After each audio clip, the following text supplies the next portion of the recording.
Boa tarde a todos.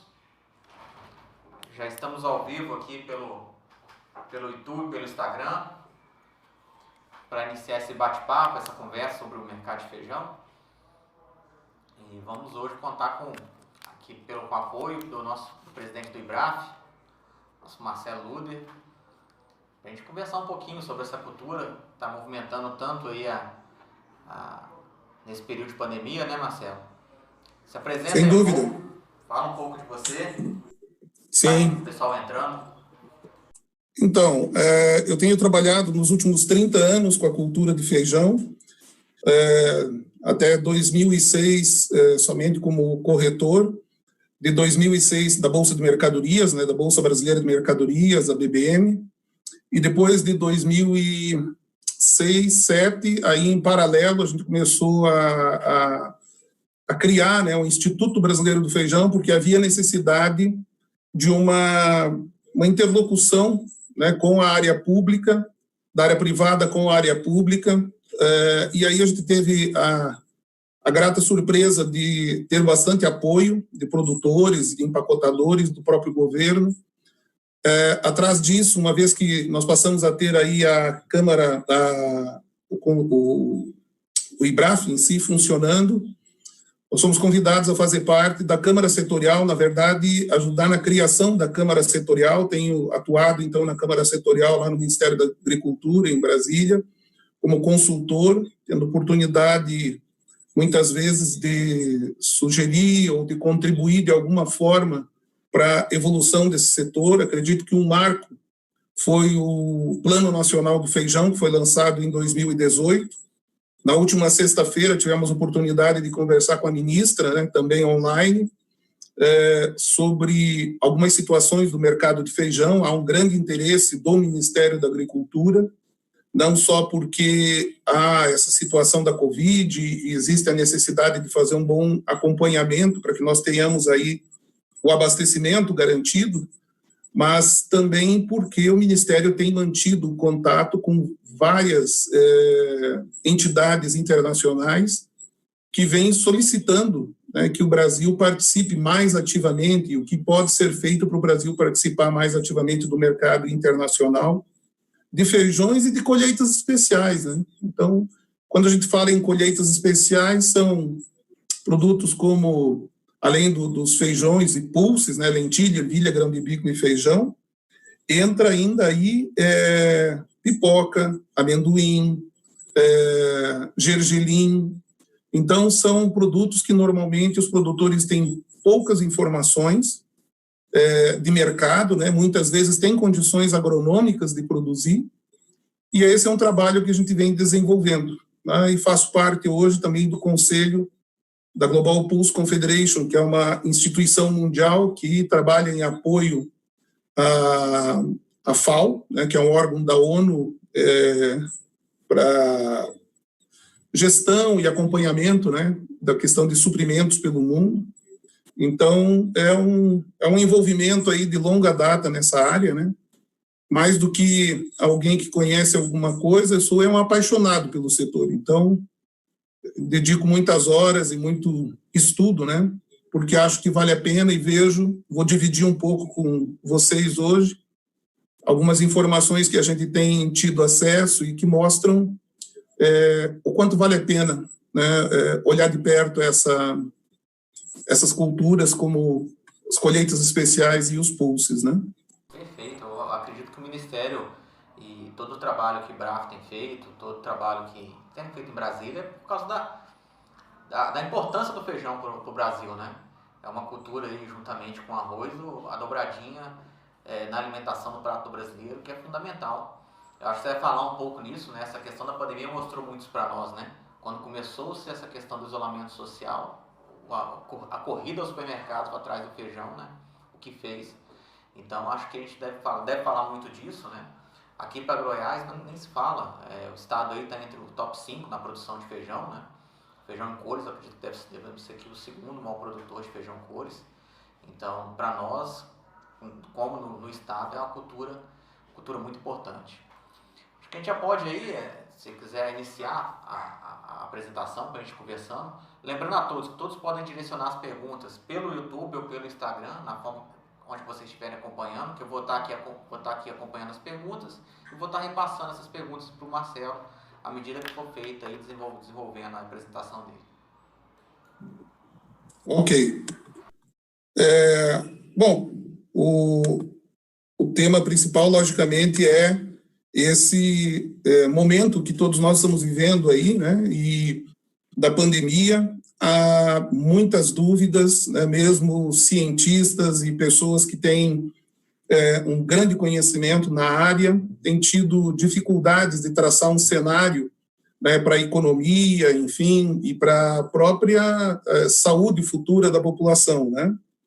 O que nós entendemos é que cada setor, enquanto as coisas vão se definindo, pode buscar entender o que é o futuro do seu negócio, né, o que está mudando, né, em termos de produção de alimentos, né, pelo mundo afora, quais são as necessidades que vão existir e, enfim, dentro desse contexto, né, o que o feijão, o que se espera desse setor do feijão.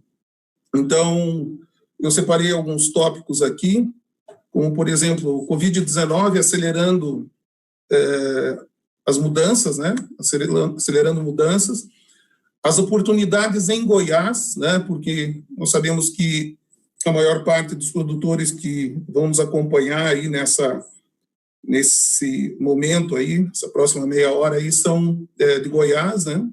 E aí algumas considerações sobre a safra 2019-2020, afinal de contas é uma safra que vem interessando bastante aos produtores, porque a gente está vendo aí os preços subirem muito, né, nos últimos dias, e já tem aí mais de 30 dias, né?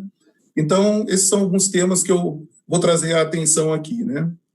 Na verdade, as coisas não vão mudar, né? A gente tem observado aí que as coisas já mudaram, né? Enquanto antes nós entendemos que as mudanças já ocorreram, antes nós vamos ter a oportunidade de nos adaptar a elas, né? E também aproveitar essas oportunidades, porque algumas mudanças vão ser negativas, mas nós temos que prestar atenção nas positivas, aquilo que está ao nosso alcance, né, para, enfim, participar da parte positiva dessas mudanças.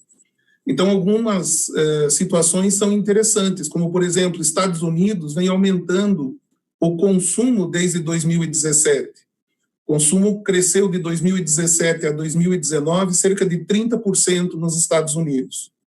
Claro que o consumo lá é um consumo baixo em relação ao nosso, né? 7, 8 quilos ao ano, nosso consumo está aí por volta de 15, 16, 17 quilos ao ano.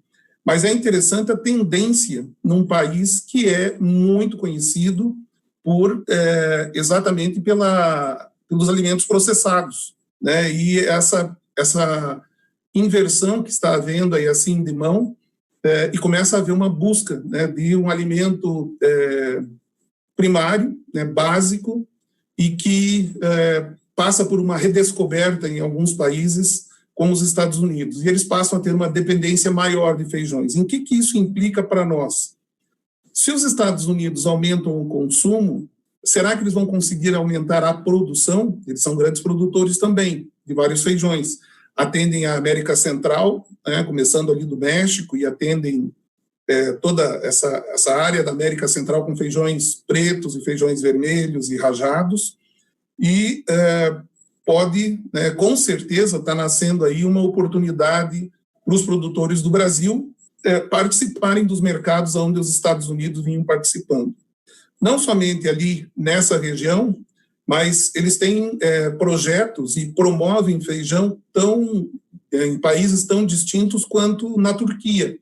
Né? Existe um trabalho feito pelos Estados Unidos, pelos produtores dos Estados Unidos, junto com o Estado, como se fosse um trabalho nosso aqui da Apex, né, que reúne a área privada e a área pública, e estão conseguindo aumentar o consumo de feijão na Turquia, que é um país que importa bem deles também. Então, são muito proativos os americanos, e nós temos muito nesse sentido, a buscar entender como eles têm trabalhado esse mercado, porque são grandes exportadores. A Europa também está voltando ao natural. Cada vez mais os europeus estão se voltando aí para alimentos integrais, não processados, alimentos que não sejam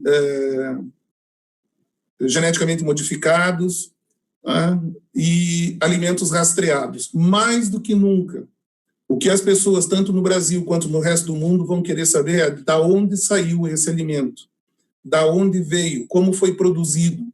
E nós sabemos que existem várias iniciativas já que os produtores vêm participando em algumas outras cadeias produtivas, alguns em algodão, outros em soja, né, de rastreabilidade desses produtos. Então, é uma forma de diluir o custo. Já existe um investimento para ter aquela matrícula rastreada. Então, é uma forma de diluir esse custo, né, que os produtores já têm. Estoques estratégicos. Isso é algo que eu venho acompanhando durante esse período de março para cá, né, observando o que os outros países estão pretendendo fazer. Bom, tanto os outros países como o Brasil, é bem provável que venham, em algum momento, a revisar as suas políticas de estoques de alimentos básicos. Por quê? Porque até agora nós tínhamos aí a globalização, a facilidade de levantar um telefone ou passar um WhatsApp e começar a fazer algum negócio para trazer feijão, por exemplo, para o Brasil, trazer da China, trazer dos Estados Unidos, trazer da Argentina. Ninguém imaginava, né, que fora uma guerra que acabasse mobilizando esses países, haveria, por exemplo, fronteiras fechadas. Então, isso é muito perigoso, tem a ver com segurança de cada país ter um estoque estratégico. E a maioria dos países optou, naquele momento, era o que parecia correto, né? Para que eu vou manter um estoque estratégico se eu posso, no instalar de dedos, trazer produto de outro país, né? Então, essa questão da globalização e dessa capacidade de fluir rapidamente recursos, né, e alimentos de um país para o outro, ela foi diminuída acentuadamente. Tem um outro aspecto que nós estamos avaliando também, esse final de semana ainda estava observando, é que países da Europa, por exemplo, têm dependência de mão de obra estrangeira para fazer determinadas colheitas. Né? Marcelo, mas o feijão não teria problema com mão de obra, onde é plantado é colhido com máquinas. Ok, mas essa mão de obra estrangeira que muda de um país para o outro, se ela fica no país de origem, ela precisa de mais alimentos.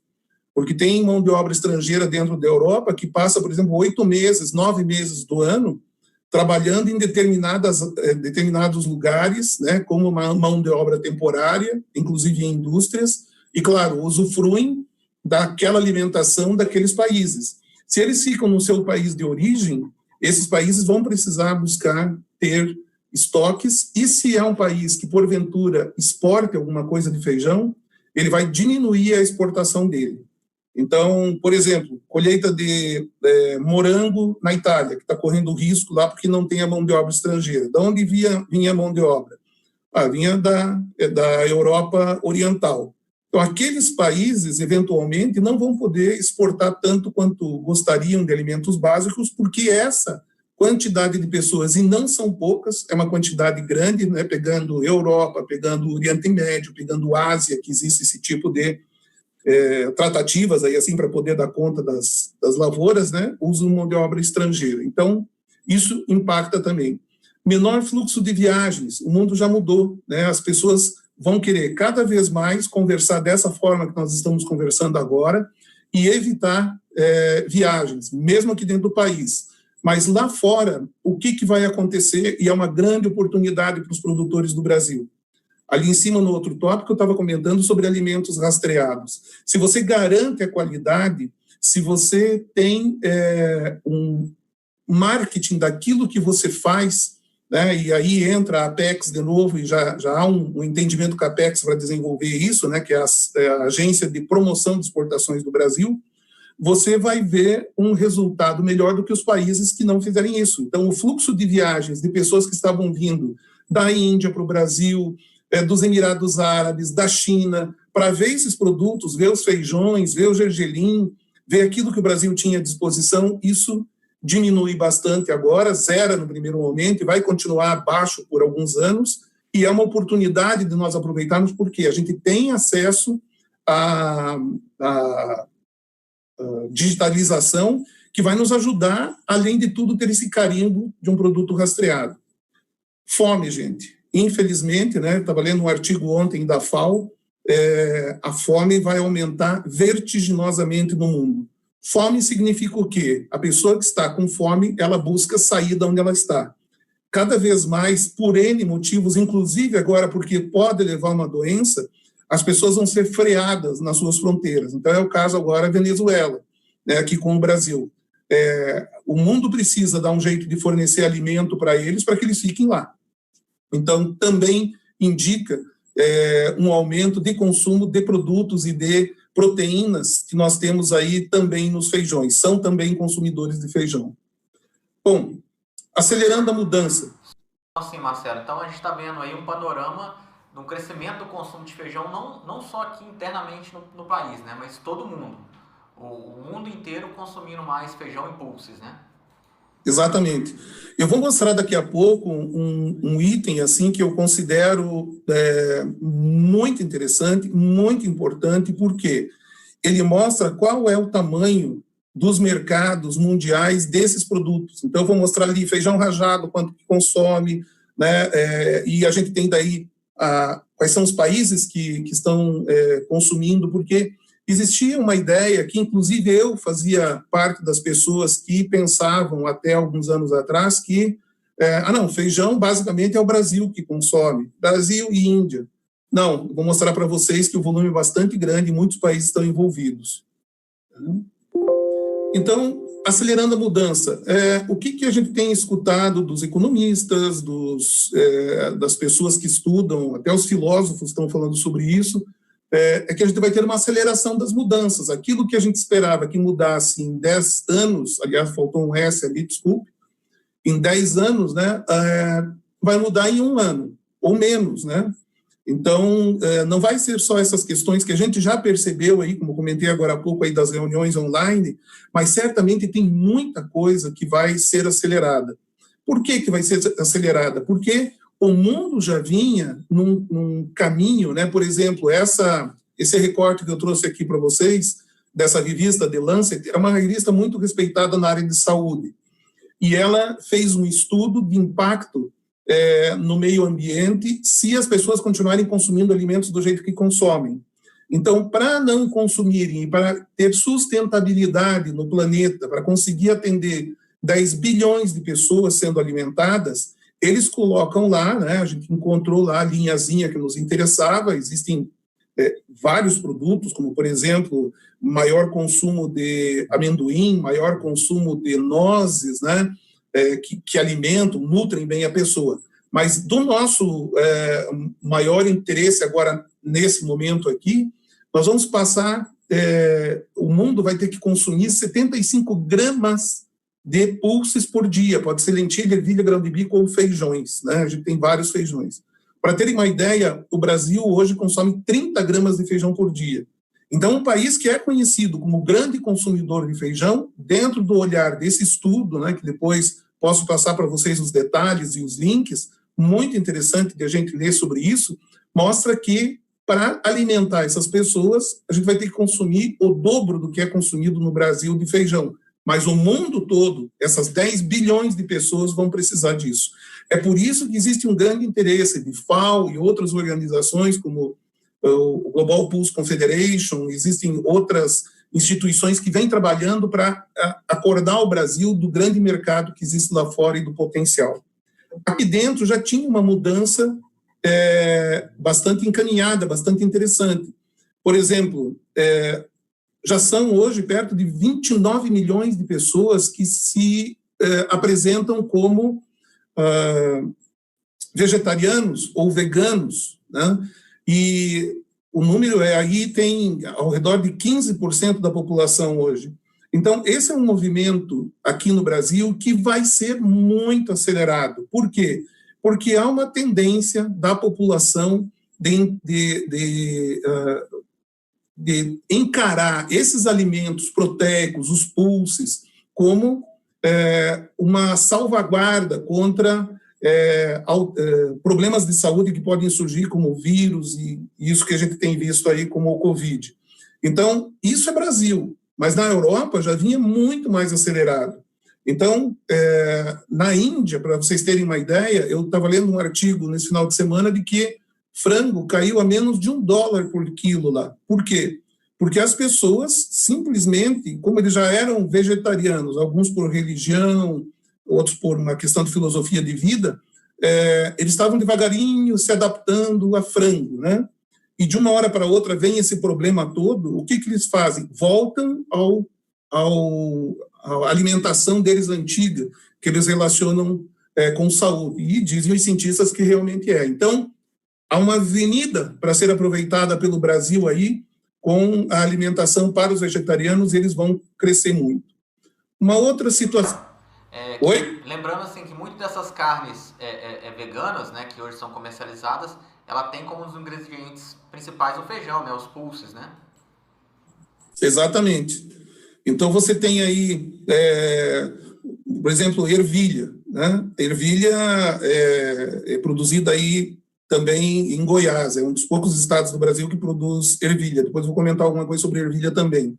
O que acontece? Houve uma sobra de ervilha no Canadá e nos Estados Unidos nos últimos 3 anos e eles foram pesquisar o que poderiam fazer. E foram vendo que, além de isolar proteína, enfim, ser a base, esses alimentos como o feijão, como a ervilha, a lentilha, serem a base de outros alimentos, enriquecerem até mesmo bebidas, né, com a proteína isolada, existia a possibilidade de fazer uma coisa menos industrializada, né, que é o quê? É fazer uma carne a partir dessas proteínas. Então, isso aí você tem razão, faz parte de toda essa mudança, né? Uma outra situação, o que vai acontecer? Qual é a reflexão que as pessoas que estão hoje em quarentena, né, bilhões de pessoas no mundo estão em quarentena, pensando o quê? Poxa vida, será que se a gente tivesse dado mais atenção à questão da preservação do meio ambiente, nós estaríamos vivendo uma situação como essa? Talvez sim, talvez não, vão ter N correntes aí, mas na dúvida as pessoas vão querer relacionar a sua alimentação com alguma coisa que não agrida a natureza. A gente já viu esse movimento, o Brasil já vem sofrendo por parte da Europa essa provocação para que tenha o máximo cuidado, e o tempo todo a gente tendo que se explicar sobre isso, e os pulses, eles têm tudo a ver com essa freada nas mudanças climáticas, porque não existe forma de você produzir 1 quilo de proteína com menor impacto no meio ambiente. São os feijões, são as ervilhas e as lentilhas. É a menor quantidade de água, a menor quantidade de uso de recursos naturais para produzir o alimento. Então, os pulses, isso aqui não é uma conclusão de uma instituição só como FAO, não, isso está, eu diria assim, está na boca do povo. É por isso que aumentou o consumo nos Estados Unidos, né, depois de 2016, que foi o ano internacional dos feijões, É por isso também que vem aumentando na Europa, né? As pessoas, os influenciadores vêm trabalhando com isso também, pela incrível capacidade de produzir alimentos com menor impacto que tem os pulses. Então, eu diria para vocês, se esses itens que eu comentei agora, dentro desse tópico, nós iríamos levar 10, 15, 20 anos, né, para ver grandes mudanças e sentir no Goiás, o produtor que está aí, sentir que, poxa, algo mudou no mundo e agora estão valorizando mais esses feijões aqui e também com rastreabilidade. Se isso ia levar tanto tempo, isso vai acontecer já, né? Não vai ser um ano, né? É já. Então fica a provocação para os produtores e para os agrônomos, os consultores envolvidos nisso, que esse é um grande caminho a ser seguido, levando em consideração todas essas mudanças, né? Muito bem. Mudança que já começou também. Por exemplo, vocês conseguem identificar aqui nesse gráfico que de 2012 para cá, né, houve uma queda na produção de feijões da China. Por quê? Porque a China ela vem buscando produzir mais base de alimentação de origem animal. Para isso, ela tem que produzir mais soja, né? Então, ela prefere não ser uma exportadora de feijões, né? E ela plantava aqui desde 1940, 50, os Estados Unidos influenciou bastante para que a China produzisse feijões, num primeiro momento para alimentar eles lá e depois para tentar exportar para eles, né? E eles se tornaram exportadores. Agora, é uma política de governo, desculpe, é uma política de governo produzir menos feijões. Então, todos lembram que nós já recebemos, em alguns anos, algumas oportunidades, feijões vindos da China. A China era um grande exportador, atendia muitos mercados ao redor do mundo. E, hoje em dia, ela está fora do jogo, né? Então, quem vai poder substituir? Bom, Estados Unidos, México, né, vai poder substituir a própria China? Não, eles estão se tornando cada vez mais consumidores e, com certeza, vão precisar de importações também. Então, vem aí também por esse aspecto, né, uma mudança que já começou e ela só vai ser cada dia mais percebida pelos produtores. Por exemplo, mung beans, né, a gente nem sabia o que era 5 anos atrás, aquele feijão verdinho que é feito a partir dele, broto de feijão, né, aquele que a gente conhece lá, que é o moyashi. Esses feijões estão indo para a China e para a Índia. E a China era uma grande exportadora desses feijões, então também tem o mercado que a China atendia. A Austrália aumentou a produção, né, mas nós estamos juntos nesse jogo, aumentando a nossa área de produção. E é um feijão que vem sendo pago para os produtores, aí, sem dúvida, o produtor de Goiás, o produtor brasileiro pode tirar proveito. Até mesmo dentro desse sentido, você falou de preço, a gente recebeu uma pergunta aqui do Sebras sobre a tendência do preço de venda para essas exportações desse pulse, junto na questão da pandemia. Qual que é a tendência agora? E eu já colocaria uma até minha, assim, como é que é formado, como é que é calculado esse preço de exportação? Certo. Existe uma base que é o mercado mundial, e aí você tira as despesas todas para você chegar até a fazenda do produtor. Agora, veja como isso tem evoluído rápido. Até 3 anos atrás, era um sonho que a gente tinha de ter um contrato do produtor para o exportador, né? Em feijão isso não existia. Agora já passou a existir. É claro que quando o exportador fixa esse contrato em janeiro, por exemplo, com o produtor, ele não tem ideia ainda de qual vai ser exatamente o mercado que ele vai, qual é o volume do mercado que ele vai ter lá fora, nem mesmo, muitas vezes, os preços. Ele tem uma ideia da tendência, né? Então, qual tem sido a nossa sugestão? Primeiro, nós temos procurado passar para os produtores, né, que estão aí, que são assinantes do IBRAF, acompanham o IBRAF, com 3, 4, 5, 6 meses de antecedência as tendências mundiais, que o produtor possa ir se precavendo também. Quando tem a oportunidade de fazer um contrato, muitas vezes nós recomendamos os produtores a fazer um contrato de 50% da sua área, né, que ele pretende disponibilizar para feijões que podem ter mercado interno e mercado externo, né? Então, aí ele fica com um hedge na mão, praticamente, né? Esse exportador fixa com ele e depois ele pode fixar com esse mesmo exportador o restante no preço do dia, quando a gente vê que há uma tendência de uma melhora de preço, né? Agora, por exemplo, muitas vezes a gente observa os produtores comentando, poxa, mas o dólar está 5, e quando fizeram as contas, estava lá 3,80, 4, né?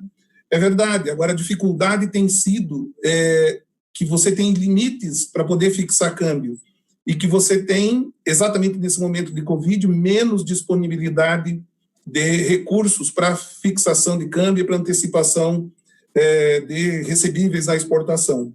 Porém, o que provavelmente vai acontecer é que vai existir um número maior de exportadores médios e pequenos, cada um vai ter ali uma determinada quantidade para poder fixar, enfim, vai poder evoluir dessa forma. O crescimento desses volumes para exportação vai ser muito grande.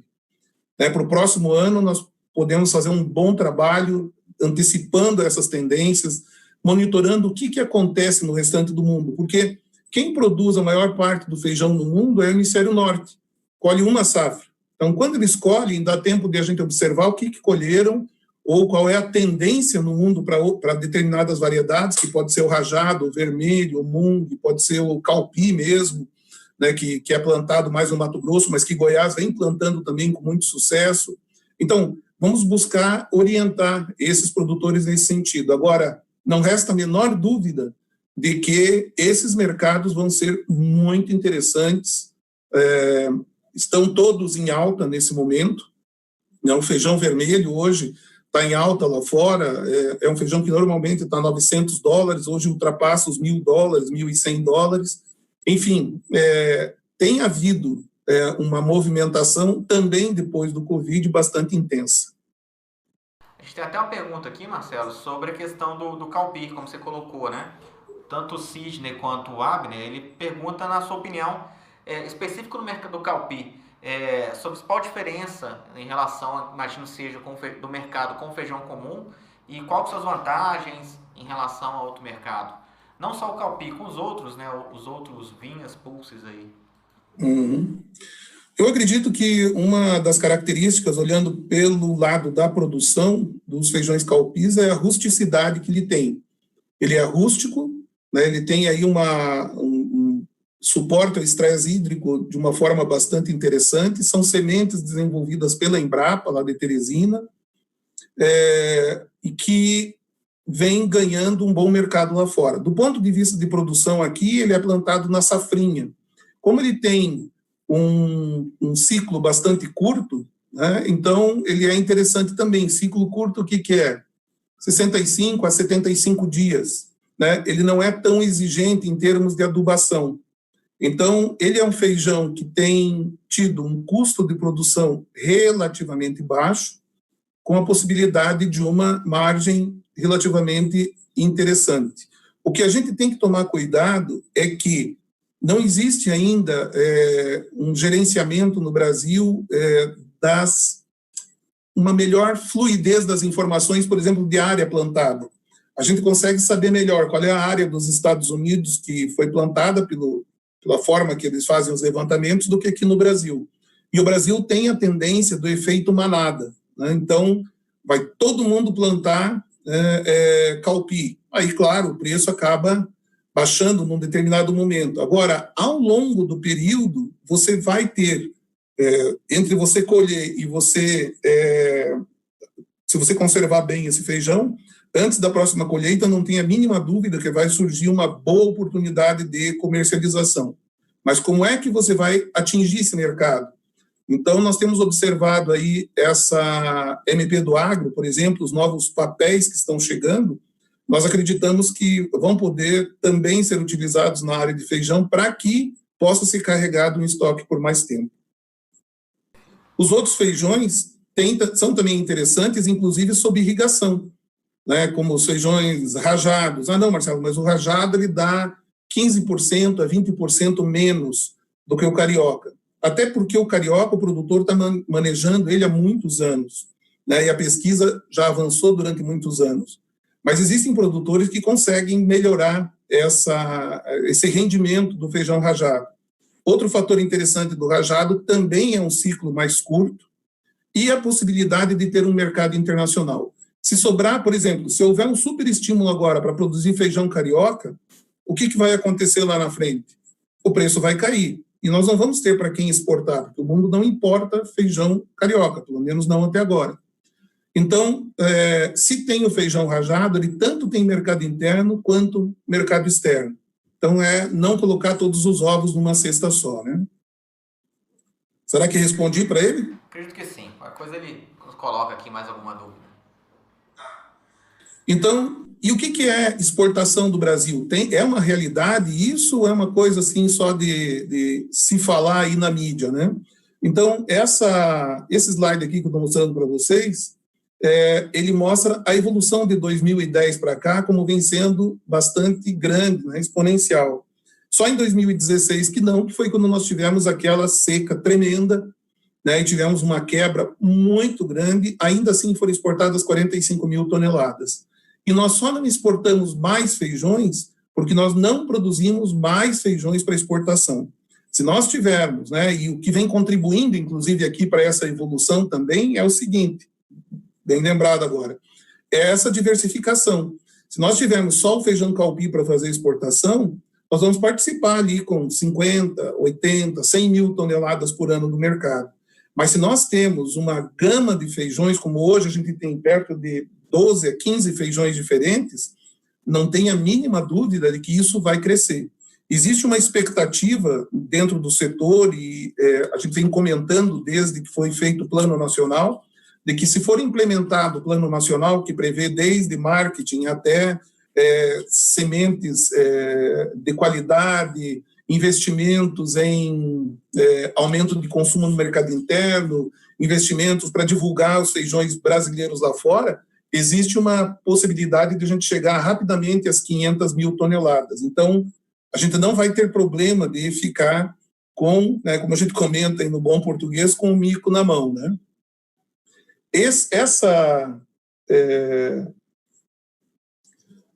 Esse slide aqui ficou um pouquinho desajustado aqui, mas o que eu preciso mostrar, acho que vai ser possível. Não, peraí. Só um instantinho que eu vou...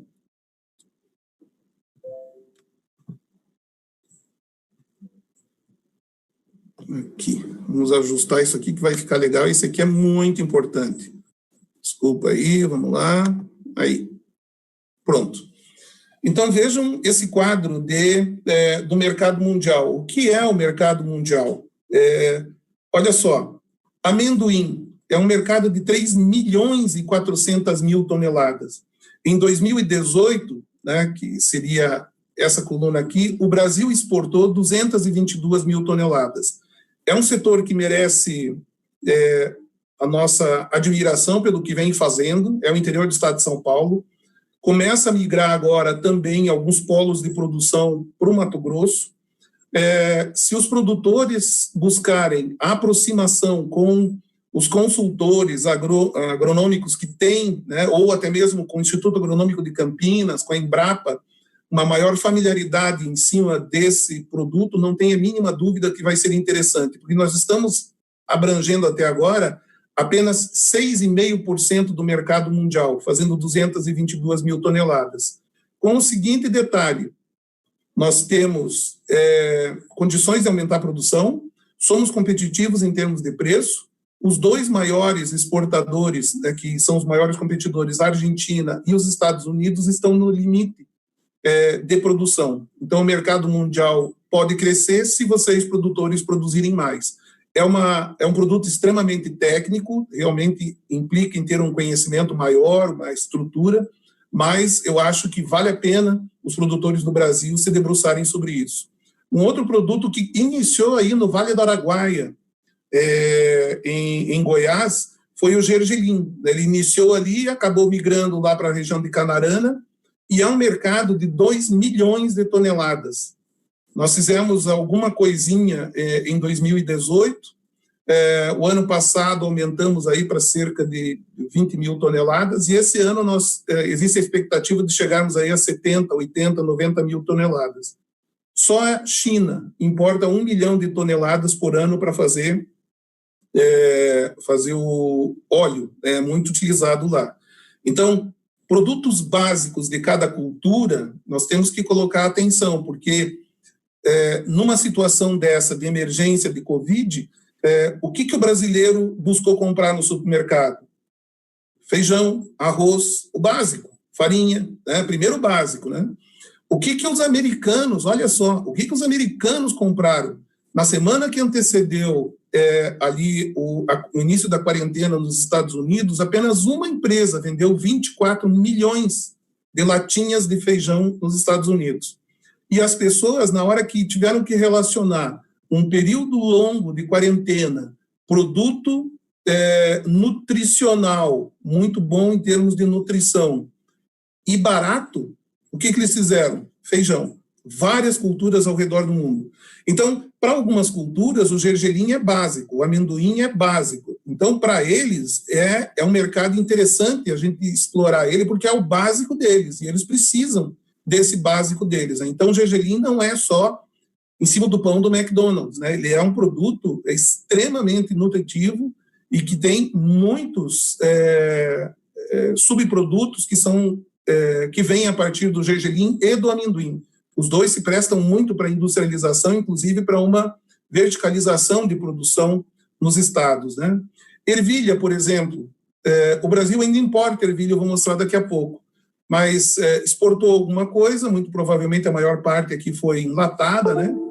4% no mercado mundial. Mas há um mercado para ser atendido de 6 milhões de toneladas. Feijão agora, que é o nosso grande tópico aqui, né? Olha só, feijão rajado, o cranberry, né, que é o nuance aqui no Brasil, e o vermelho, que é o dark red, aquele vermelho grande, o mercado é de 1.769.000 toneladas. Então, nós estamos fazendo desse mercado apenas 2,13%. E aí vai por aí afora, gente. O grão de bico, nós sabemos que o começo, às vezes, é um pouco penoso, né, para encaixar aí uma cultura nova na produção. Mas lembrando, o Brasil é importador de grão de bico. Nós podemos primeiro parar de importar, atender essa demanda daqui. Preço de dólar alto, vai acontecer isso mais rápido, 10 anos em um. Vão aumentar o consumo desses produtos que são importados como grão de bico. E o tamanho do mercado no mundo é 2 milhões de toneladas. Nós não participamos, né? Tivemos lá em 2018, 58,8 toneladas, né? 58, deixa eu ver aqui, 0,03% do total, né? Praticamente nada de participação. Chia eu coloquei aqui, mas eu acho que vou destacar mais aqui embaixo, outro mercado grande que vale a pena, que eu comentei agora há pouco, o Mung. É um mercado de 1.297.000 toneladas. Em 2018, a gente já começou a participar desse mercado de maneira mais forte e participamos com 1,86% do mercado. Então, o nosso raciocínio hoje é o seguinte: se a gente estivesse participando num desses mercados que eu citei até agora, com 30%, 40%, né, você não teria muito para onde crescer. Então, esses produtos têm muito para crescer, não tem a mínima dúvida que eles vão crescer bastante. Feijão Mung. Só uma pergunta aqui da Lidiane, que ela perguntou assim, primeiro, quais que são, trazendo para a nossa realidade aqui, né? Nós produzimos o rajado, igual está aqui, vermelho, preto, carioquinha. Quais desses feijões que a gente produz aqui é o exportado? São todos, são alguns? E outra, a questão, ela pergunta se esse aumento das exportações, como está sendo colocado, ela pode pressionar o nosso mercado interno em relação à questão dos preços, da oferta e demanda. Olha, nós temos um mercado que produz 60% dele é feijão carioca.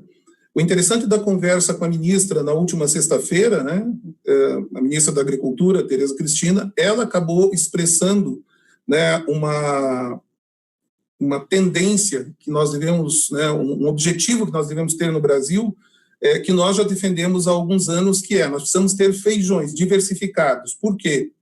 Se o nosso consumidor estiver habituado a consumir esses feijões, a hora que faltar, você tem de onde trazer. Você acaba buscando em algum lugar do mundo e acaba abastecendo, como aconteceu em 2016. Trouxemos feijão preto da China, porque o preto é consumido no Brasil. Né? Trouxemos rajado da Argentina, trouxemos cranberry da Argentina e vermelho.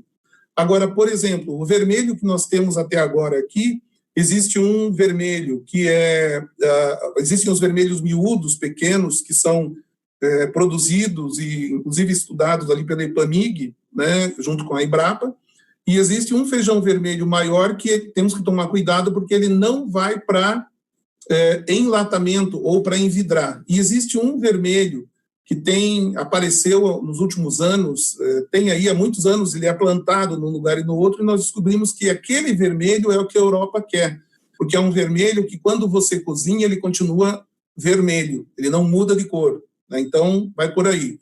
O cranberry é um nuance, tem mercado interessante lá fora. O rajado são essas variedades de rajado. Nós temos ali dois rajados da Embrapa, o Realce e o Requinte, e tem um rajado que fugiu o nome agora do IAC. Essas três variedades são muito interessantes para exportação. Nós sabemos que tanto a Embrapa quanto o IAC vem trabalhando num rajado que tanto para o mercado interno vai ser bom quanto para o externo, que é um rajado de tamanho maior. Uma preocupação que existe no mercado, claro, é para o consumidor, né? E nós somos todos consumidores, né? Os produtores que acompanham a gente, os agrônomos, eles também são consumidores. Então, nós vamos exportar e não vai faltar feijão aqui. Nós sabemos que temos uma possibilidade, uma capacidade de aumentar a produção de feijão aqui dentro do Brasil, e esse excedente é que nós queremos exportar. Nós queremos que o produtor tenha uma carta na manga na hora que ele produz, né? Então, se o mercado interno não estiver tão bom, ele vai buscar exportação. Agora, nós temos um mercado aqui dentro maravilhoso de 210 milhões de consumidores, né? E crescendo o consumo quando a gente vê aqueles dados que eu mostrei ali tanto da questão de saúde, da questão, né, dos veganos e vegetarianos, né? Será que era por aí? Respondi a pergunta, será? Acredito que sim, e isso vai tudo influenciar no mercado interno nosso, né, na questão de oferta e demanda. Na medida em que você diminui a produção de feijão carioca, você aumenta a produção desses outros feijões, você tem menos pressão sobre os preços do feijão carioca. Então, nós sabemos que hoje o feijão carioca que dá melhor resultado é o feijão carioca de barracão, né? Então, não é de barracão aqui no sul do país, da cidade. É o feijão que acaba, por algum momento, ficando dentro do armazém. Inclusive, quem me chamou a atenção para isso foi o doutor Menezes, né? O doutor Roberto Menezes, pesquisador, que tem inúmeras variedades, aí tem o Maré agora, tem o Dama, enfim, feijões que não perdem a cor. E por que ele trabalhou em cima do desenvolvimento do feijão que não perde a cor? Porque é o feijão, quando colhe em agosto, por exemplo, no irrigado, se ele ficar armazenado, não vai perder a cor. Ok, mas ainda assim, se nós aumentarmos muito a produção de feijão carioca, nós vamos ter uma diminuição do preço. Então, onde que a gente consegue um equilíbrio sem buscar tanta influência ou esperar que o governo faça GF? Exatamente na diversificação. Vamos produzir um pouco mais dos outros feijões também, consequentemente produzimos um pouco menos de carioca, atendemos o nosso consumidor e o excedente a gente vai exportar. Então, é um ganha-ganha a questão da exportação, muito interessante. E nós temos percebido que o Ministério da Agricultura, já desde a administração passada, né, entendeu isso, né, de que merece bastante atenção e é uma fonte muito interessante de renda para o produtor. Nós estamos transformando o feijão que era em reais somente em dólares, né? Então é uma cultura que você vai cada vez mais fazer a conta em dólares, desde que não seja o feijão carioca, porque infelizmente ainda não conseguimos convencer o mundo a consumir o feijão carioca, né? E é ótimo o feijão. Perfeito. Então, tem surgido várias perguntas aqui, e à medida que a gente for desenvolvendo a apresentação, né, onde que for, eu vou encaixando as perguntas, tá? Pode continuar fazendo. Então, outro feijão aqui embaixo, o feijão Brauai, Black Eye. O que é o Brauai? É do Mato Grosso e aquele que vocês plantam hoje em Goiás. O Brauai é o feijão Tumucumaque, o Guariba, o Nova Era. São feijões que têm um mercado bastante interessante, são cerca de 500 mil toneladas no ano em 2018. Né? Então, nós atendemos 8% desse feijão. O Black Eye é aquele fradinho do olho preto, né? Tem aí já plantio no Brasil. E o Cowpea, que aparece aqui, que é com W, né? COWPEA, ele é aquele feijão que foi desenvolvido pelo Dr. Menezes também, e que é o feijão pingo de ouro, que é plantado na Bahia e é plantado também, cada vez mais, a gente vê em regiões de sequeiro, aí no Goiás. Lembrando, Goiás está estrategicamente bem colocado. O frete, né, a questão da logística de Goiás é mais fácil e mais em conta, né, em termos de investimento ou de despesa que você tem com a logística, menor do que você trazer até o Porto de Paranaguá, que é onde sai a maioria. E cada vez mais está sendo desenvolvido, participei de uma reunião, inclusive, lá no Maranhão, sobre o porto que está sendo desenvolvido lá, com a ideia de pegar os containers de Goiás, colocar o produto dentro e subir pela ferrovia, né, que vai até lá. Então, eu diria para vocês, é um local muito privilegiado, vocês estão no lugar certo, né, para atender essas demandas de mercado internacional. Feijão guandu é interessante, só que tem um pequeno risco, ele é muito concentrado na Índia, né, e é um feijão normalmente de preço mais barato. Então, esse é interessante, a gente pode ter exportação em algum momento, mas vai ser pontualmente em alguns anos em que tenha déficit lá. Feijão azuki, né, tem um feijão azuki arroz, nós participamos com 2,41% do mercado. É um feijão caro em termos de preço de venda, né, o valor dele é alto para venda, mas é um feijão que deixa, os produtores que estão aprendendo a lidar com ele, deixa um resultado muito bom. Então, eu demorei um pouquinho nessa planilha, porque isso aqui tem sido a base, inclusive, das conversas que nós temos com a Apex e com os adidos agrícolas, porque daí nós temos também um levantamento por cada país. Aqui está somado todos ali, pulses, né? Mas a gente tem daí, por cada país, quais são os feijões que aquele país consome. Então, temos conversado com esses adidos, eles têm feito um trabalho maravilhoso lá, mas aquilo que a gente imagina, né? Ah, não, feijão é só o Brasil que consome. Veja aqui, tudo bem, grandes países, Índia, China, Bangladesh, Paquistão, mas tem Espanha, Estados Unidos, Turquia, Egito, olha a Itália aqui, o México, olha a Alemanha, né? E com quantidades interessantes, 296 mil toneladas no ano de pulses, né? Então, Reino Unido, 254 mil toneladas. Então, claro, tem um grau de exigência maior, muitas vezes, em termos de sanidade ou de rastreabilidade, mas é um mercado de bilhões de dólares que está aí para ser aproveitado pelos produtores, né? Só mais uma. E nós ainda... Tem uma pergunta aqui, rápido. Você falou daquela questão lá do trabalho de exportação por container, né? Aproveitando, o Júlio Eduardo, ele fez uma pergunta se vale a pena investir na área de processamento de novas embalagens, tecnologia de novas embalagens, principalmente a vácuo, tanto na exportação quanto no consumo interno. Se ela realmente agrega valor, se ela aumenta a vida útil de prateleira. Essa é a dúvida dele. Ela aumenta, não tem a mínima dúvida que ela aumenta a vida útil, tá? Porque o feijão a vácuo, ele não vai ter o desenvolvimento de seres vivos, né? O caruncho não se desenvolve. Uma outra situação é que você tem determinadas... por exemplo, ele não muda tão rapidamente de cor, se é um feijão carioca, ele muda mais lentamente. Mas nós temos estudado, nesse momento, com algumas indústrias do Brasil, a possibilidade de ter um bag a vácuo.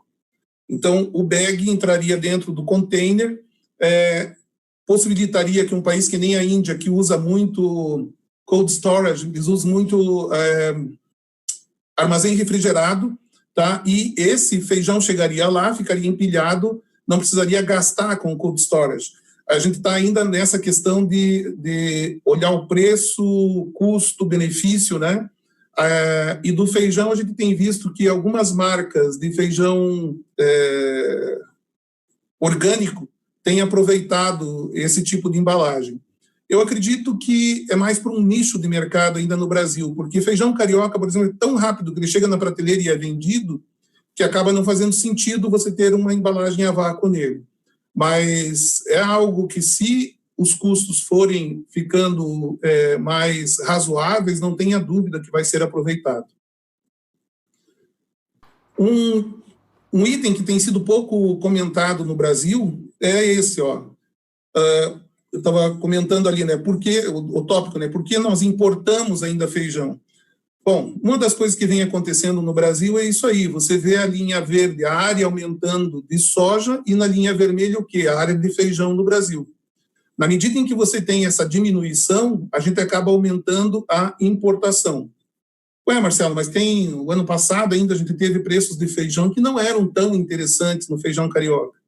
Mas a gente tem sempre preços altos de feijão rajado, de feijão vermelho, de feijão preto. O feijão preto tem sido interessante, né? E, claro, o feijão carioca também diminuiu de área nos últimos anos. O feijão total diminuiu de área, segundo os levantamentos da Conab, né? Há quem discorde, acha até que aumentou mais a área. Mas o que a gente está vendo aqui é números oficiais. O que Conab diz? Conab mostra isso para a gente, né? E o Paraná, que é um dos estados grandes produtores de feijão, ele diminuiu 28%, praticamente 27,96%, a área plantada de feijão nos últimos anos.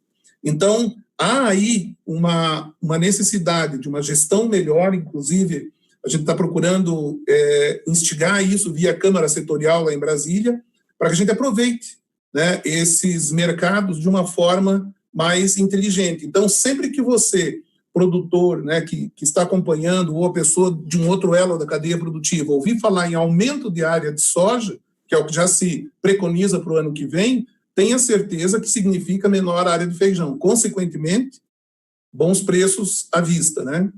Importação de feijões dos últimos anos, a média vem diminuindo. Por quê? Nós mesmos temos comentado muito e temos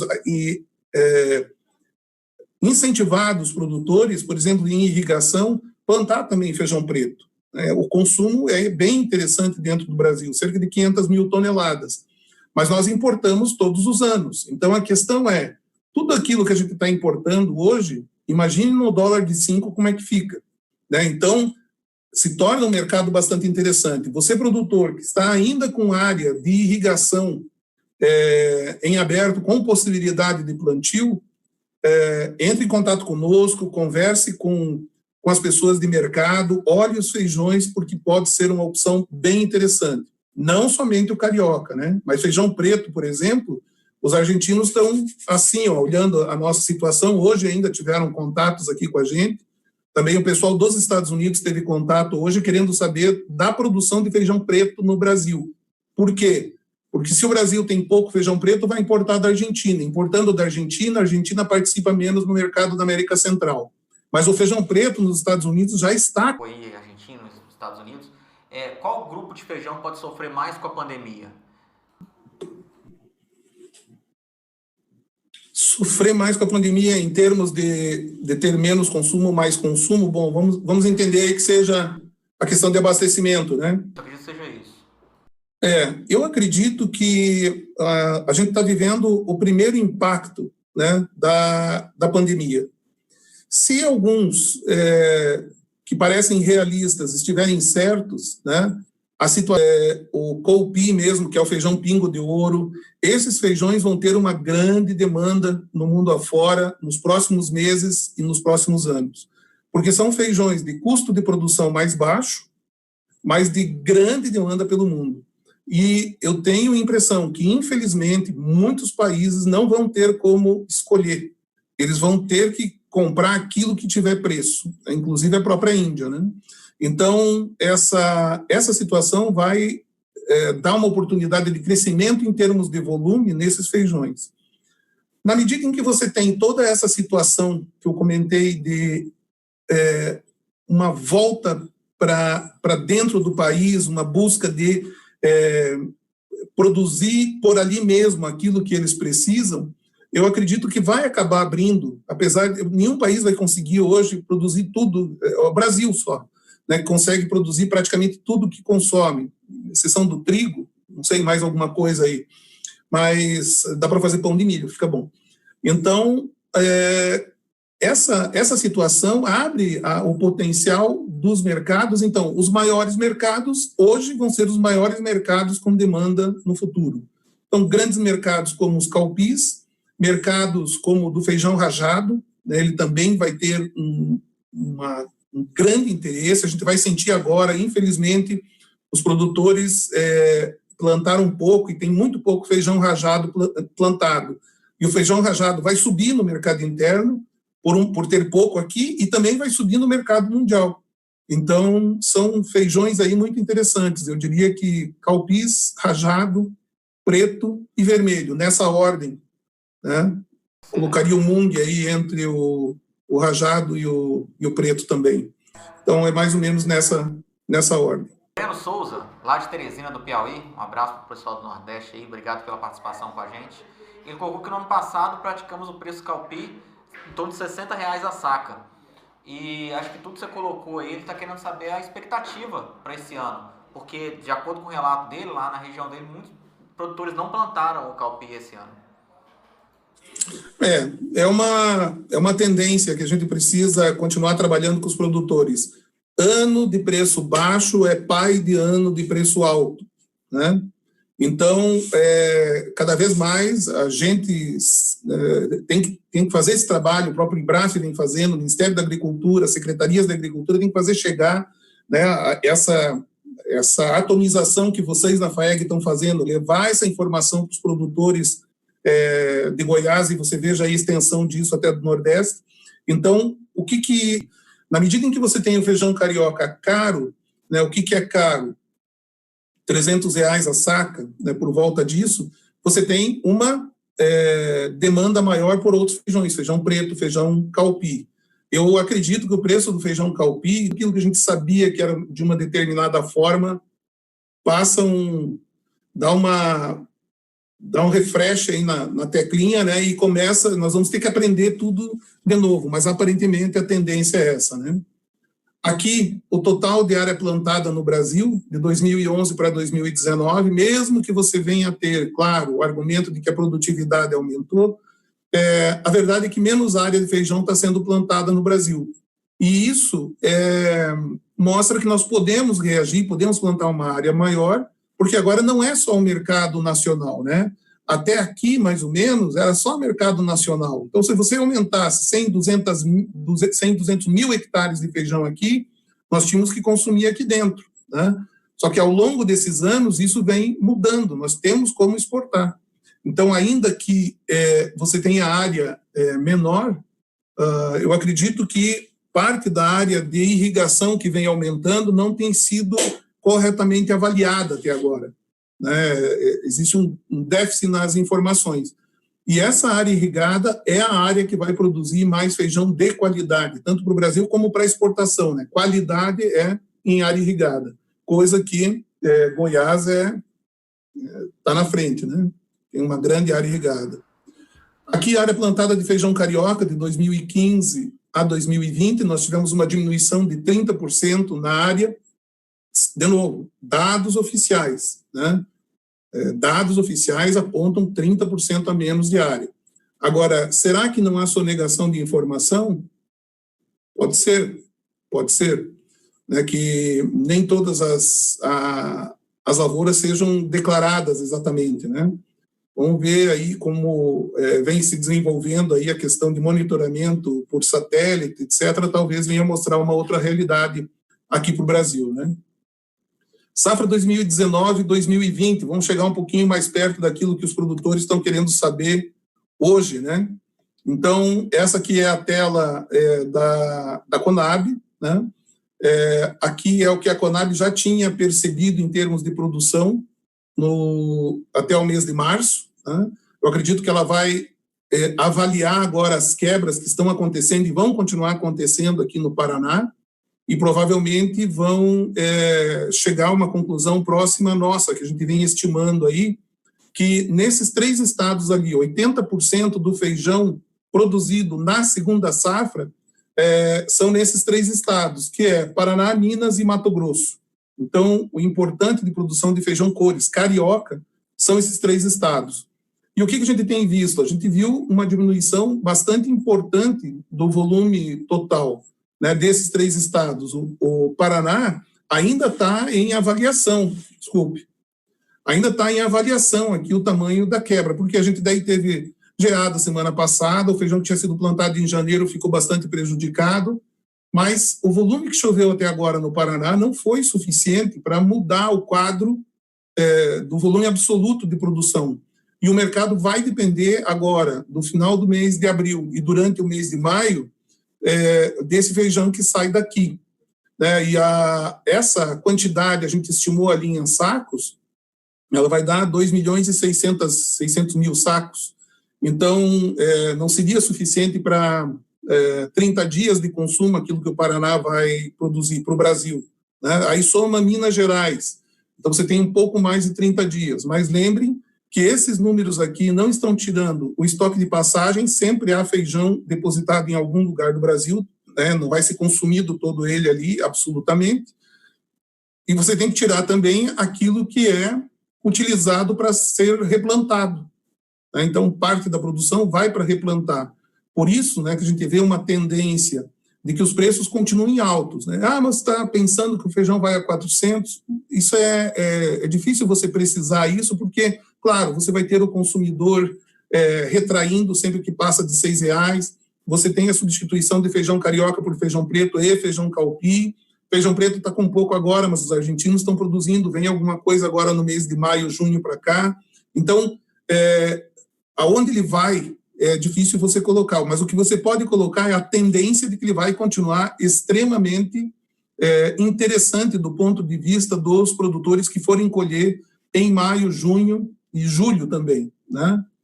No caso do feijão preto, vocês vejam que também tem uma quebra aí sendo avaliada, né, principalmente aí no Rio Grande do Sul, e eu acredito que essa quantidade de feijão preto no Paraná ainda vai diminuir mais, porque a região sul do Paraná vem sofrendo bastante também. Nesse final de semana, conversei com vários produtores aí da região sul do Paraná, e infelizmente a produtividade está muito baixa, eles já não têm mais a perspectiva de salvar essas lavouras. Então, no feijão preto, por exemplo, abre uma avenida de oportunidade, porque a R$5 o dólar vai ser rentável produzir aqui. Hoje, uma saca de feijão preto no Paraná está R$250, R$260, para um custo de produção de 120, 130 no máximo. Né? Então, claro, o custo de produção, se tivesse dado tudo aquilo que eles plantaram, logicamente o custo foi diferente, vai ser diferente dependendo da quebra que tem. Mas ele vai continuar valorizado durante o ano. Então, aí tem uma oportunidade para o produtor goiano, para o produtor do Brasil, que ainda possa plantar alguma coisa. Aqui é só para destacar onde que fica Goiás no cômputo do total da segunda safra, né, de feijão cores, né, está aí em 4º lugar, né, a quarta maior área de produção e no total de produção. Isso do feijão cores. De feijão preto, deixa eu ver uma coisa. Não, isso aqui é terceira safra. Isso, eu estava achando estranho ali. Acho que o preto nem eu coloquei, porque praticamente não tem em Goiás, né? Aí a terceira safra, sim, aí tem uma estimativa de 158 mil toneladas de produção, ou seja, 55 mil hectares, né, plantados.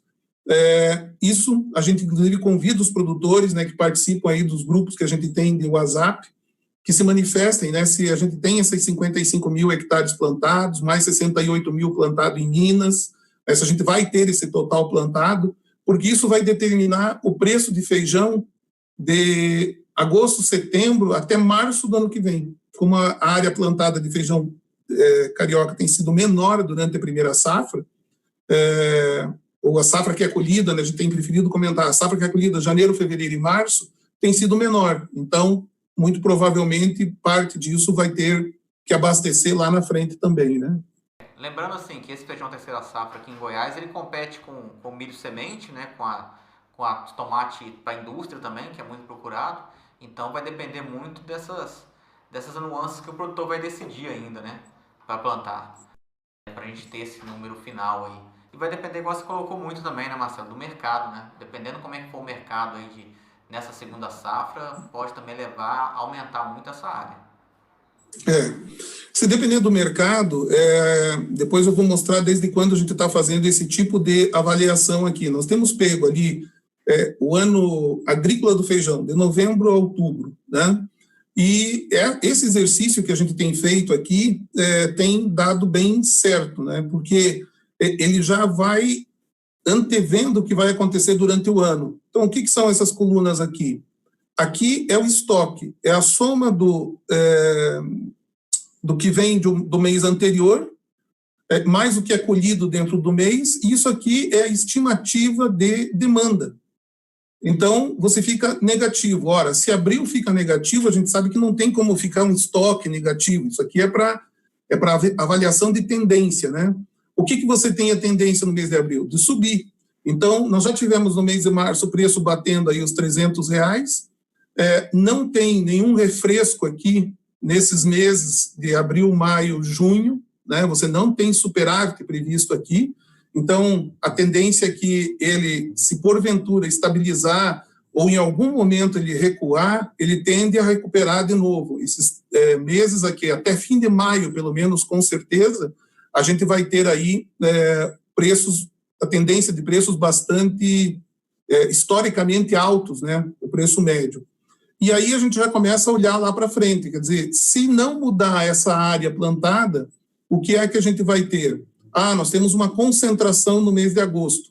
Então, veja como é importante você olhar agora que agosto, setembro pode ter um excesso de feijão sendo ofertado, e aí o produtor já começa a se planejar. A gente tem visto aí, de novo, aquela ideia do feijão de barracão, né? O feijão que fica guardado e esperando o mercado ali de janeiro, fevereiro e março, essas variedades que escurecem lentamente têm abastecido o mercado e têm sido vendida a um preço bem interessante. Então, na medida que os produtores puderem se planejar para vender o mínimo possível nesses meses, vão forçar menos o preço nesses meses aí. Do feijão preto também, o quadro é esse, ele só é alterado, logicamente, pela entrada de feijão da Argentina. E aqui a gente já está contemplando um leve aumento no consumo, ou algum aumento no consumo aqui, por conta do preço do feijão carioca que andou subindo. Então, você tem aqui, com a alta do feijão carioca, uma demanda um pouco maior do feijão preto. E o que eu destaco é isso aqui, ó. Por exemplo, essa tela, a gente fez essa avaliação aqui em agosto do ano passado, né? Então, desde agosto do ano passado, a gente já vinha observando que o mês de março a gente teria déficit, né? E em maio já teria um superávit. Com o tempo foi mudando um pouco isso aqui, mas já se sabia que esse período seria um período de bons preços, porque sempre que você tem déficit, lógico, o que acontece com o preço? O preço aumenta, né? Isso ajuda o produtor a olhar para frente e poder planejar melhor o seu plantio. E também quem comercializa, né, os corretores, os empacotadores, os comerciantes em geral também tiram proveito. Então, isso aqui foi colocado lá, né, nesse relatório que nós apresentamos aos produtores em agosto de 2019, mostrando que essa era a tendência. Então, claro, os produtores acabaram aproveitando um pouco mais essa circunstância. E voltando aqui, veja que, acabei de ver aqui que isso aqui seria 2019, 2020. Não 18, 20, mas vamos lá. De 2014 até agora, veja como diminuiu a área plantada da primeira safra, ou daquilo que é colhido em janeiro, fevereiro e março. Então, por isso que esse momento em que nós temos um excesso de oferta aqui, ele acaba sendo consumido depois de janeiro, fevereiro e março. E feijões aí que têm a capacidade de guardar a cor, ou até mesmo esse pessoal que está falando em embalagens a vácuo pode ser uma alternativa. Só aproveitando a deixa aí, passando a pergunta do Juliano, ele primeiro faz a pergunta em relação ao consumo, que eu vi que você colocou o consumo constante aí, e ele colocou uma questão de uma certa fiscalização, ações de fiscalização do PROCON, acredito que deve ser alguma questão na região dele, pode fazer a redução desse consumo. E na área da produção, ele pergunta aqui se essa menor hora plantada, né, porque tem um preço, a competição com a soja, que você colocou, também tem relação com a queda no consumo das famílias brasileiras. Olha, a pesquisa do IBGE, que é o POF, Pesquisa de Orçamento Familiar, ela apontou uma diminuição, e sempre aponta uma diminuição do consumo de feijão em casa. Mas o que essa pesquisa não registra, né? E depois, dentro da matéria, você acaba encontrando lá, né? A matéria é sempre chamativa, cai o consumo de feijão, né? Ok, lá dentro da matéria você vê que não é bem assim, porque a pesquisa é quanto de feijão está sendo consumido em casa. Ora, em casa, onde a mãe vai trabalhar e acaba almoçando num restaurante por quilo. Em casa, onde o pai vai trabalhar e trabalha numa indústria que tem um restaurante lá disponível, né? Então, as pessoas que ficam em casa são poucas, cada vez menos pessoas têm a possibilidade de ficar em casa e se alimentar em casa. E aí, claro, aí tem razão. No jantar, antigamente, lá na década de 80, ainda se consumia mais feijão. Então, nesse aspecto, eu sempre tenho um pouco de cuidado em avaliar essas quedas de preço. Porém, concordo que, veja só, nunca foi feita uma campanha de aumento de consumo de feijão, né? Existe aí um estudo que está sendo feito, né, pessoas do setor, grandes produtores, empacotadores, as indústrias de insumos, né, tem um plano de desenvolver aí uma campanha para aumentar o consumo de feijão. Talvez trabalhar as crianças na escola, as mesmas crianças que ajudaram a diminuir o consumo de tabaco no Brasil, as mesmas crianças que ajudaram os adultos a passar a utilizar o cinto de segurança, essas mesmas crianças podem ajudar a aumentar o consumo de feijão, não tenha dúvida. Então, nós temos aí um mercado que é um fenômeno. As pessoas continuam comendo 15, 16 quilos de feijão por ano, num mercado onde o excesso de oferta não só do fast food, né, mas também o marketing do fast food é extremamente agressivo. E ainda assim nós consumimos bastante feijão. Do ponto de vista do PROCON, provavelmente o que ele está se referindo é que houve em São Paulo um jornalista, inclusive, que acabou falando em fazer fugiu o termo agora, mas seria tomar o feijão do produtor porque o preço está muito caro e daí teria que vender para mais barato e tudo mais. Gente, o que aconteceu? Houve um momento ali que já vinha subindo o preço do feijão. Eu mostrei, né, essa tela ainda está aqui, ó. Mostrei que a diminuição na oferta já existiria. E o que a gente teve aqui no mês de janeiro e fevereiro, principalmente em março? Nós tivemos problemas climáticos. Em Minas, né, Goiás, choveu muito. Em Minas, morreu gente, excesso de chuva. Então, imagina os pezinhos de feijão lá. Aqui no Sul, nós tivemos problemas de estresse hídrico. Né, faltou chuva, é seca. A gente está vendo até agora Foz do Iguaçu do jeito que está lá, sem água, né, nas cataratas. Então, nesse ambiente, você tinha menos feijão. Aí vai o início da quarentena, as pessoas vão até o supermercado e se abastecem com mais feijão, compram aquilo que comprariam nos próximos 2 meses, forçam o preço a subir naquele momento. Então, agora o preço já está voltando ao normal. Isso foi objeto também de conversa nessa reunião que nós fizemos sexta-feira com a ministra, que ela chamou o setor, era exatamente para entender se a visão estava certa deles, né, de que houve a quebra e que naturalmente a gente teria um preço maior, mas que mais à frente vamos ter uma regularização do abastecimento, né, e é isso que vai acontecer. Ações do PROCON eu acho que são muito bem-vindas, né, o PROCON pedir para o supermercado, mesmo para o empacotador, perguntar sobre qual é a situação, né, entender qual é a situação, e aí sim, né, tomar as medidas que são cabíveis. Às vezes tem lugares que pode estar existindo alguém se aproveitando do momento, né, mas não acredito que tenha sido o caso agora.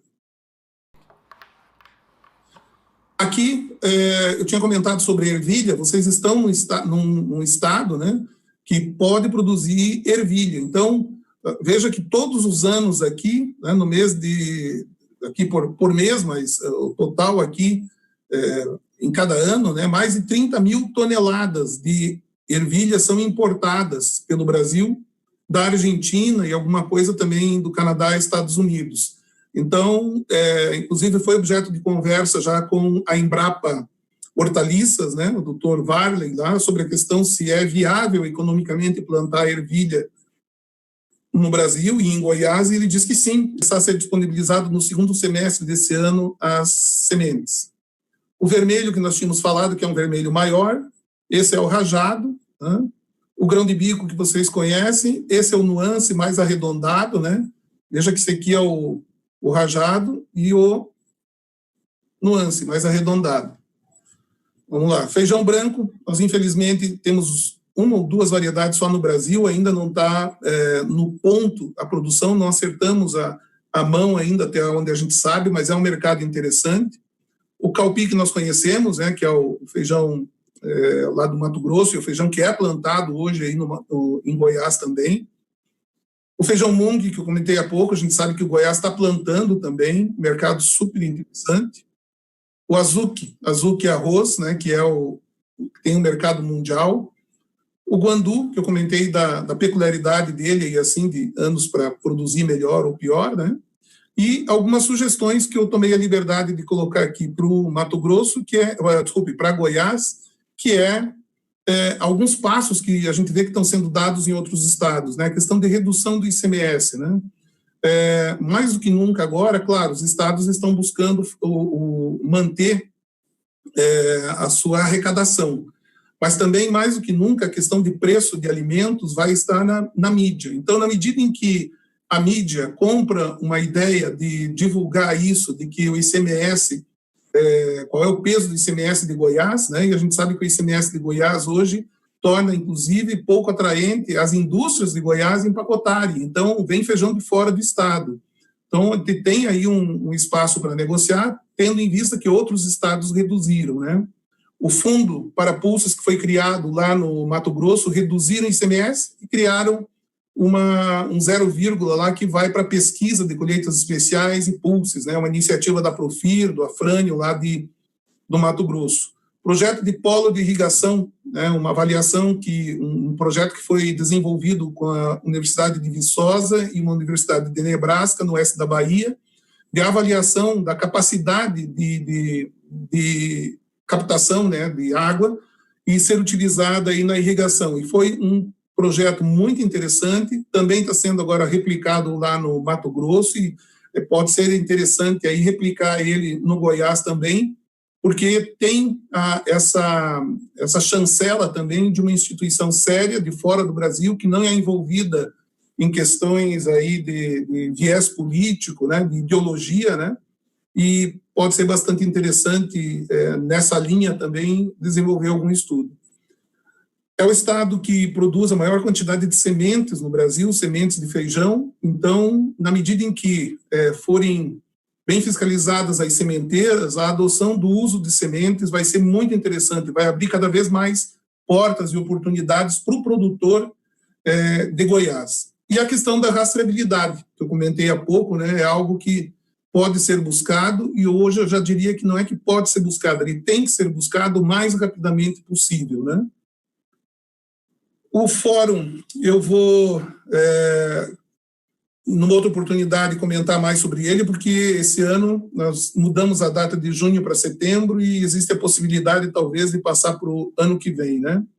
E o nosso compromisso é isso aí, apoiar, promover e divulgar a produção e o consumo de feijão e pulses no Brasil. Estamos à disposição dos produtores, da FAEG, dos empacotadores, dos exportadores, para que a gente possa buscar trazer a evolução e o conhecimento a respeito desse mercado cada vez mais para o Brasil. Era isso que eu tinha a apresentar para vocês. Tem mais alguma pergunta, Leonardo? Vou fazer uma apanhada das que ficaram aqui. A Lidiane, ela perguntou se aumentar a capacidade de produção de feijão, acredito que pode vir de culturas produzidas não apenas por agricultores, pequenos agricultores ou familiares, mas também grandes produtores. Eu acho que existe uma diversificação da produção de feijão entre pequeno, médio e grande, né? Aqui em Goiás, por exemplo, existe muita cultura irrigada, que são de grandes produtores, mas também existe pequeno produtor que produz feijão. Acho que vai ser nesses três nichos de produtores, né, Marcelo? Vai, porque existem, inclusive, alguns nichos de mercado que a gente não chegou a mencionar aí, mas são nichos extremamente interessantes, de alguns tipos de feijões, por exemplo, que dependem de colheita manual. Então, você precisa ter uma atenção mais de perto, né? Hoje, você tem dentro do Brasil favas que são vendidas a 10, 12, 15 reais o quilo. Então, são oportunidades aí dentro dos pulses que são para os pequenos produtores também.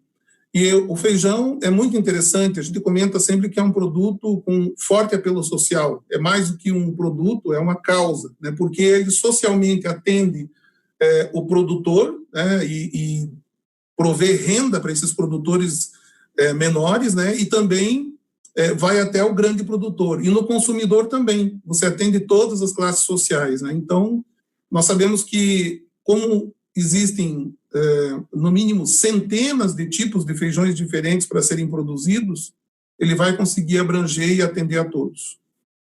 Por fim, só o Abner perguntou se essas previsões de oferta e demanda são baseadas no mercado globalizado.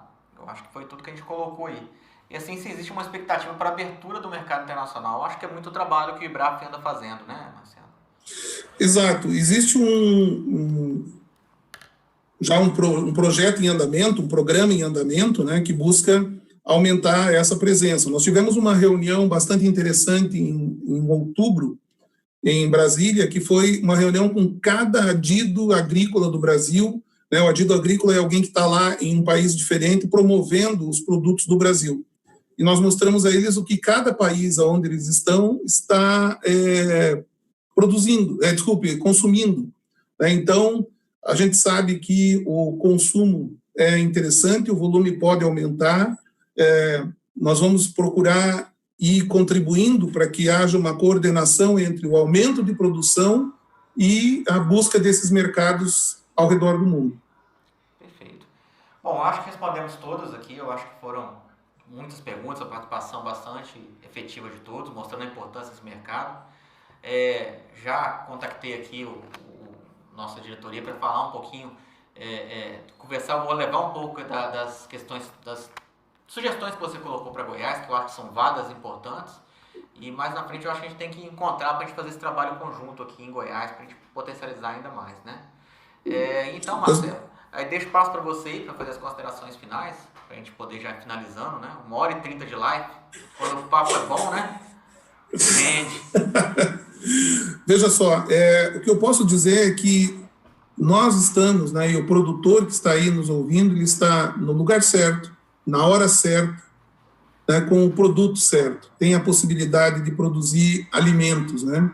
Toda essa crise que está aí ao nosso redor nesse momento e tudo que a gente aparentemente vai ver aí nos próximos meses e anos, sempre acaba mostrando que nós temos o grande privilégio de estar sentados sobre alimentos. É claro que nós temos que ir lá, temos que produzir, a gente sabe que é colocado suor, é colocado investimento, mas vale a pena. É uma das atividades que vai continuar com um futuro promissor. As pessoas precisam se alimentar bem para poder enfrentar não só os desafios do dia a dia, mas também esse desafio novo que está por aí. Então, minha mensagem é de otimismo, né, de agradecimento àquilo que os produtores vêm fazendo. É um trabalho incessante, né, desafiam os riscos que têm naturalmente.